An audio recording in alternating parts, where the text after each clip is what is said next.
Hello student, welcome to the S Academy Nashik. और आज हम यहाँ पर देखने वाले हैं कि जो भी हम नाम वहाँ पर देते हैं टू पोर्ट नेटवर्क्स में, तो वो नाम हमें कैसे याद रख सके। और वो नाम जो आए वो कहाँ से आए हैं। उनके जो नेम्स है वो बहुत ही लॉन्ग टर्म्स में है, उनको हम मग नहीं कर सकते या फिर उनको हम रट नहीं सकते हैं। ओके, तो उनकी जो टेक्निक्स है वो सिंपल टेक्निक्स हमें याद रखनी होगी।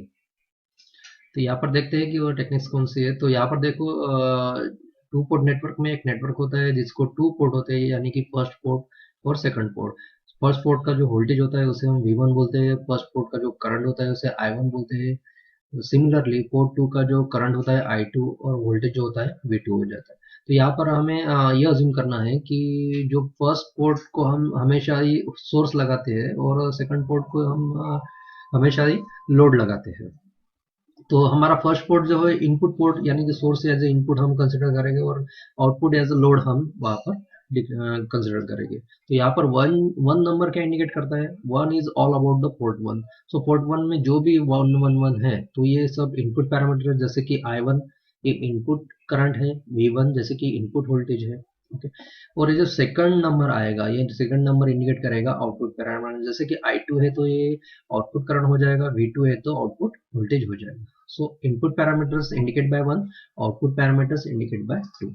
अभी हमें ये बेसिक मालूम है कि वोल्टेज डिवाइडेड बाय करंट, यानी कि वोल्टेज बाय करंट का अगर रेशियो ले लेते हैं तो उसे हम इलेक्ट्रिकल में बोलते हैं इम्पीडेंस, जिसका यूनिट होता है ओहम्स और सिंबल होता है लाइक दैट। ओके, उसके अगर रेसिप्रोकल हम कर दे, यानी कि current with respect to voltage, अगर ये रेशियो यहाँ पर अगर हम लेते हैं तो उसे हम इलेक्ट्रिकल पैरामीटर्स में बोलते हैं एडमिटेंस, जिसका यूनिट होता है मो और उसका सिंबल होता है लाइक दैट।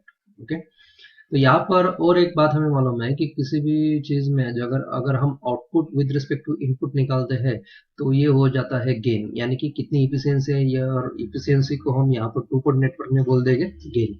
ओके, तो आउटपुट डिवाइडेड बाय इनपुट जो इफिशियंसी होती है वही ये फॉर्मूला है, या वही ये गेन होता है इलेक्ट्रॉनिक्स लैंग्वेज में। ये गेन जो होता है वो यूनिटलेस क्वांटिटी होती है, उसका कोई यूनिट नहीं होता है। ओके, तो आउटपुट पैरामीटर्स हम किससे इंडिकेट करने वाले हैं, टू से, और इनपुट पैरामीटर्स हम इंडिकेट करने वाले हैं वन से। तो टू डिवाइडेड बाय वन ऐसे पैरामीटर्स जब आ जाएंगे तो ये गेन हो जाएगा, ये हमें याद रखना है। ओके, सो यहाँ पर आप देख सकते हो कि जैसे V2 डिवाइडेड बाय V1, तो ये हो जाएगा वोल्टेज गेन, और I2 डिवाइडेड बाय I1 तो ये हो जाएगा करंट गेन। जैसे कि 2 डिवाइडेड बाय 1 जो है वो गेन होगा, लेकिन आपको सिर्फ ये रखना याद रखना है कि अगर वोल्टेज गेन अगर यहाँ पर आपको लेना है तो V2 बाय V1, और करंट गेन अगर आपको करना हो तो I2 बाय I1। सिमिलरली एक रिवर्स गेन होता है, जैसे कि गेन का अगर 2 बाय 1 अगर गेन होता है तो 1 बाय 2 क्या हो जाएगा, रिवर्स गेन। तो यहाँ पर अगर V1 बाय V2 अगर आता है तो उसे हम बोल देंगे रिवर्स वोल्टेज गेन। सिमिलरली अगर I1 बाय I2 अगर आ जाता है तो उसे हम बोल देंगे रिवर्स करंट गेन। बाद में आते हैं ड्राइविंग पॉइंट इम्पीडेंस। तो ड्राइविंग पॉइंट इम्पीडेंस जो होते हैं Z11 और Z22 होते हैं। तो Z11 जो होते हैं V1 डिवाइडेड बाय I1, और Z22 जो होते हैं वो V2 डिवाइडेड बाय I2 होते हैं। जैसे कि हमें मालूम है Z यानी कि इम्पीडेंस है, और impedance is ratio of voltage by current, और यहाँ पर 1 1 है तो voltage of the first port and the current of the first port, या 2 2 है the voltage of the second port and the current of the second port. तो ये हो जाएगा ड्राइविंग पॉइंट इम्पीडेंस। तो ड्राइविंग पॉइंट इम्पीडेंस हमें कैसे याद रखना है कि जब ड्राइविंग पॉइंट ऐसा वर्ड्स आता है, ड्राइविंग पॉइंट का मतलब किसी भी एक ही पोर्ट का, जैसे यहाँ पर जो इम्पीडेंस है, ये जो Z11 है इम्पीडेंस सिर्फ फर्स्ट पोर्ट का है, और यहाँ पर ये जो Z22 है ये इम्पीडेंस हो गया सेकंड पोर्ट का। तो यहाँ पर ऐसा कोई रेशो नहीं आया है, Z12 नहीं आया है, क्योंकि अगर 1 2 तो क्या हो जाएगा, voltage of the first port हो जाएगा और current of the second port हो जाएगा, यानी कि एक पैरामीटर वोल्टेज जो है वो फर्स्ट पोर्ट का हो गया, और सेकंड पैरामीटर जो करंट है वो सेकंड पोर्ट का हो गया। तो ऐसे नहीं होता। तो ड्राइविंग पॉइंट का मतलब क्या हो जाएगा, किसी भी एक ही पोर्ट का वोल्टेज और उसी पोर्ट का करंट, उन दोनों का अगर रेशो ले जाए तो उसे हम इम्पीडेंस बोलेंगे, ड्राइविंग पॉइंट इम्पीडेंस। जैसे कि ड्राइविंग पॉइंट एडमिटेंस भी यहाँ पर दिया है Y11 और Y22, तो ये रेसिप्रोकल ऑफ इम्पीडेंस यानी कि I1 बाय V1। तो यहाँ पर ये I1 फर्स्ट पोर्ट का, यानी कि फर्स्ट पोर्ट का करंट, और V1 यानी कि voltage of the first port. तो फर्स्ट पोर्ट का करंट और फर्स्ट पोर्ट का वोल्टेज, ये रेशियो होगा एडमिटेंस। सेकंड पोर्ट का करंट और सेकंड पोर्ट का वोल्टेज, ये हो गया एडमिटेंस। तो driving point impedance Z11 Z22, वही सिमिलरली ड्राइविंग पॉइंट एडमिटेंस क्या होगा, Y11 एंड Y22। उसके बाद में आते हैं ट्रांसफर इम्पीडेंस। ट्रांसफर, तो ट्रांसफर का हमें मीनिंग ऐसे लेना है कि ट्रांसफर यानी कि पहला पोर्ट है तो पहले पोर्ट से पैरामीटर ट्रांसफर होकर सेकंड पोर्ट में जा रहा है, लाइक दैट। या फिर सेकंड पोर्ट का है पैरामीटर ट्रांसफर होकर फर्स्ट पोर्ट में आ रहा है, यानी कि एक पैरामीटर वोल्टेज या करंट होगा वो फर्स्ट पोर्ट का होगा, और रिमेनिंग जो वोल्टेज और करंट रहेगा वो सेकंड पोर्ट का होगा। तो यहाँ पर इम्पीडेंस है तो V डिवाइडेड बाय I तो रहने वाला है, लेकिन पहले पोर्ट का वोल्टेज है तो सेकंड पोर्ट का क्या है यहाँ पर करंट, तो इसे हम 1/2 इसे हम बोल देंगे ट्रांसफर, यानी कि ट्रांसफर हो रहा है voltage of the first port and the ratio of second port का करंट, ये दोनों का रेशियो ये हो जाएगा Z12, तो ट्रांसफर इम्पीडेंस। सिमिलरली Z21, तो voltage of the second port और current of the first port, तो ये हो जाएगा ट्रांसफर इम्पीडेंस। सिमिलरली इम्पीडेंस की जगह हम ट्रांसफर एडमिटेंस भी कर सकते हैं, तो ट्रांसफर एडमिटेंस हो जाएगी Y12 और Y21। तो Y12 यानी कि फर्स्ट पोर्ट का करंट और सेकंड पोर्ट का वोल्टेज, और Y21 यानी कि सेकंड पोर्ट का करंट और फर्स्ट पोर्ट का वोल्टेज, तो ये हो जाएगा ट्रांसफर एडमिटेंस। ओके, तो ये कैसे आते हैं वो यहाँ पर हम देखने वाले हैं। तो देखिए आपको ऐसे मालूम है कि जैसे कि जेड पैरामीटर्स के जो जो वोल्टेज करंट रिलेशन वाले जो इक्वेशंस है V1 और V2, ये दो इक्वेशंस हमें मालूम है, तो हमें इक्वेशन 1 और इक्वेशन 2 ऐसे नोटेशन यहाँ पर देते थे। जब I2 की वैल्यू हम जीरो करते हैं तब हमें Z11 यहाँ पर मिलता है, तो Z11 की वैल्यू हमें मिलती है V1 डिवाइडेड बाय I1। सोचो अब अभी हमारा हमको ये नाम अभी मालूम नहीं है, ओके, कि इसको हम क्या नाम से कह सकते हो। ओके, तो देखो V डिवाइडेड बाय I है तो वोल्टेज डिवाइडेड बाय करंट, तो इम्पीडेंस ये नाम तो हमारा फिक्स हो गया, क्योंकि ratio of voltage by current, तो ये इम्पीडेंस हो जाएगा। ओके, बाद में देख सकते हो वोल्टेज कौन से पोर्ट का है, फर्स्ट पोर्ट का, करंट कौन से पोर्ट का है, फर्स्ट पोर्ट का, यानी कि फर्स्ट बाय फर्स्ट है, तो ये इनपुट दोनों ही पैरामीटर्स कौन से पोर्ट के हैं, इनपुट के, यानी कि इनपुट इंपिडेंस हो गया। ओके, बाद में आप देख सकते हो वन पोर्ट से लेकर टू पोर्ट या टू पोर्ट से लेकर वन पोर्ट, ऐसे कोई पैरामीटर्स है क्या, नहीं, तो वन पोर्ट के ही सेम पैरामीटर्स है, तो ये हो गया ड्राइविंग पॉइंट। ओके, सो ड्राइविंग पॉइंट इनपुट इंपिडेंस। उसके बाद में ये ओपन सर्किट होता है या शॉर्ट सर्किट होता है, ये तो यहाँ पर ये जब I2 की वैल्यू हमने जीरो की by open circuiting the port two. I2 की वैल्यू जीरो कब होती है, जब हम सेकंड पोर्ट का अगर ओपन कर दे तो वहां से करंट फ्लो होना बंद हो जाएगा, और जब I2 की वैल्यू जीरो होती है तब जाकर Z11 की वैल्यू V1 बाय I1 होती है, इसलिए यहाँ पर ओपन सर्किट भी इंपॉर्टेंस है। तो यहाँ पर नाम क्या हो जाएगा, open circuit, V1 bye I1 है इसलिए इम्पीडेंस, और दोनों ही एक ही पोर्ट के सेम पोर्ट के इसलिए ड्राइविंग पॉइंट, और 1 1 के इसलिए इनपुट। सिमिलरली Z21 भी V2 बाय V1 है, तो इसका नाम क्या आएगा, तो देखो ओपन सर्किट करके हमने लिया इसलिए ओपन हो जाएगा, लेकिन V2 जो है जो voltage of the second port है, और I1 जो है वो current of the first port है, तो ये हो गया ट्रांसफर पॉइंट, और वोल्टेज किसका है V बाय I, इसलिए ये होगा impedance. So open circuited transfer point impedance. So इस तरह से हमें ये चीज याद रखनी है, ये कंसेप्ट हमें लेना है।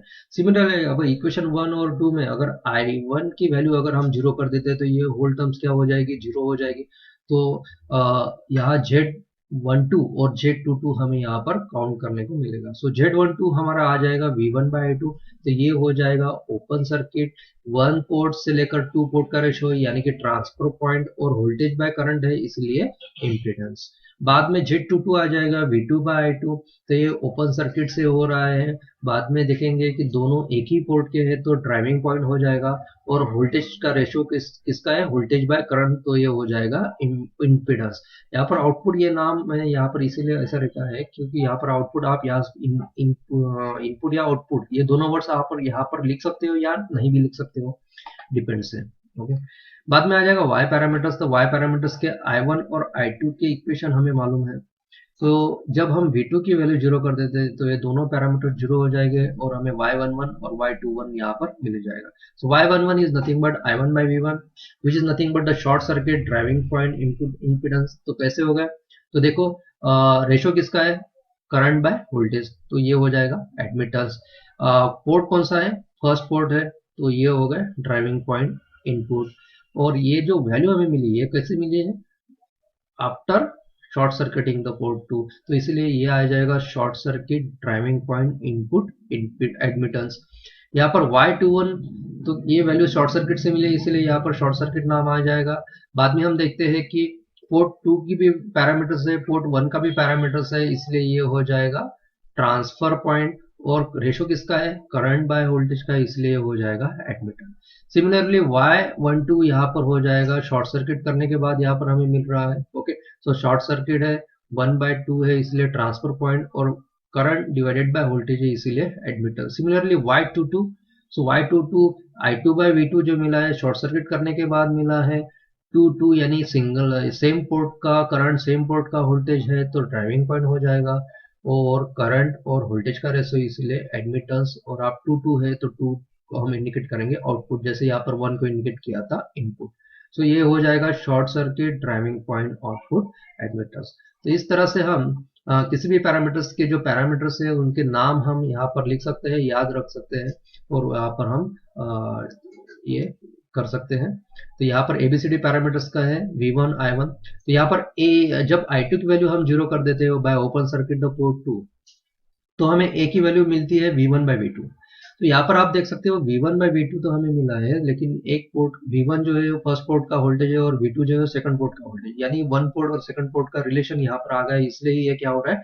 ट्रांसफर। उसके बाद में हम देख सकते हैं कि V1 क्या है? इनपुट, और V2 क्या है? Output of the second port. So input upon output ये क्या हो जाएगा? गेन। और V है इसलिए हो जाएगा वोल्टेज गेन। तो ये हो गया इनपुट अपॉन आउटपुट, तो ये हो जाएगा रिवर्स वोल्टेज गेन।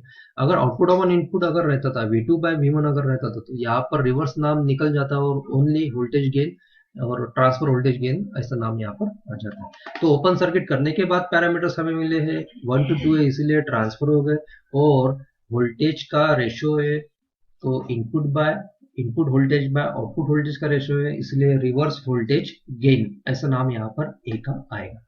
सिमिलरली अगर सी का हम देखते हैं तो सी में हमारा आ जाएगा I1/V2। सो ये ओपन सर्किट करने के बाद हमें मिला है फर्स्ट पोर्ट का करंट है, सेकंड पोर्ट का वोल्टेज है तो ट्रांसफर पॉइंट हो गया, और करंट डिवाइडेड बाय वोल्टेज है इसलिए हो गया admittance. So open circuit transfer point admittance. V2 है, V2 का अगर हम 0 कर देते हैं इस इक्वेशन में, अगर V2 को हम 0 कर देते हैं तो A की वैल्यू और C की वैल्यू 0 हो जाएगी, और तब जाकर हमें B की वैल्यू -V1/I2 मिल जाएगी, और D की वैल्यू -I1/I2 मिल जाएगी। तो ये जो B की वैल्यू है ये V1/V2 मिली है, तो हमें अभी ये तो क्लियर हो रहा है कि वोल्टेज डिवाइडेड बाय करंट है तो इम्पीडेंस है, तो इम्पीडेंस यहाँ पर आ जाएगा। बाद में देखेंगे कि ट्रांसफर है या ड्राइविंग पॉइंट है।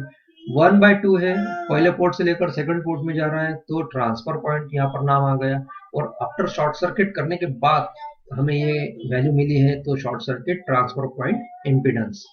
बाद में आ जाएगा D, सो -I1/I2। देखो फर्स्ट पोर्ट का करंट है यानी कि इनपुट पोर्ट का करंट है, और आउटपुट पोर्ट यानी कि सेकंड पोर्ट का भी करंट है, यानी करंट का रेशो।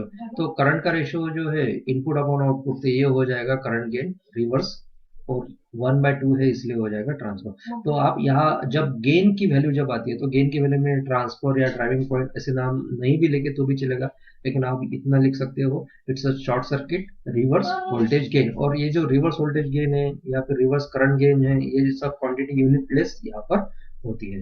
तो इस तरह से एच पैरामीटर भी हम यहाँ पर फाइंड आउट कर सकते हैं, V1 और I2 जो एच पैरामीटर के स्टैंडर्ड इक्वेशन है मैंने यहाँ पर लिख दी है। ओके, जब हम V2 की वैल्यू यहाँ पर 0 करेंगे तब जाकर हमें H11 और H21 यहाँ पर मिलेगा। सो H11 हमें मिलता है V1/I1। ओके, सो ये वैल्यू कब मिली है? After short circuiting the port 2, so short circuit नाम यहाँ पर आ गया। ओके, बाद में देखेंगे V डिवाइडेड बाय I है तो ये तो हो गया कि इम्पीडेंस है। बाद में देखेंगे कौन से पोर्ट का वोल्टेज है, कौन से पोर्ट का करंट है, तो सेम पोर्ट का है तो ये हो गया ड्राइविंग पॉइंट, और 1 है तो इनपुट ड्राइविंग पॉइंट, अगर 2 है तो आउटपुट ड्राइविंग पॉइंट। यहाँ पर I2 डिवाइडेड बाय I1 यानी कि सेकंड पोर्ट का current divided by first port का करंट, तो सेकंड पोर्ट को हम बोल देंगे आउटपुट करंट, और divided by I1 input current, तो ये होगा short circuit current gain. Similarly V1/V2 open circuited reverse voltage gain, और I2/V2 so open circuit output driving point impedance.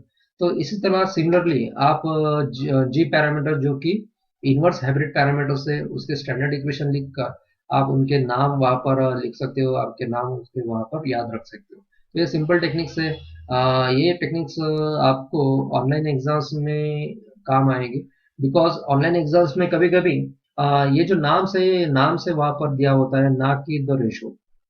जैसे कि आपको ये नाम दे दिया है, short circuit input driving point impedance, तो आपको इस नाम से ये समझना होगा कि इट्स V1/I1। ओके, तो ऐसे नाम से आपको याद रखना होगा। और बहुत से जो एंड में एग्जाम्स में जो क्वेश्चंस वहां पर पूछे जाते हैं, वो भी इसी नाम से कभी कभी पूछे जाते हैं कि find out the current gain. So current gain यानी कि I2/I1, short circuit current gain I1/I2। यहाँ पर आप देख सकते हो कि ज्यादातर नाम रिपीट नहीं होते हैं।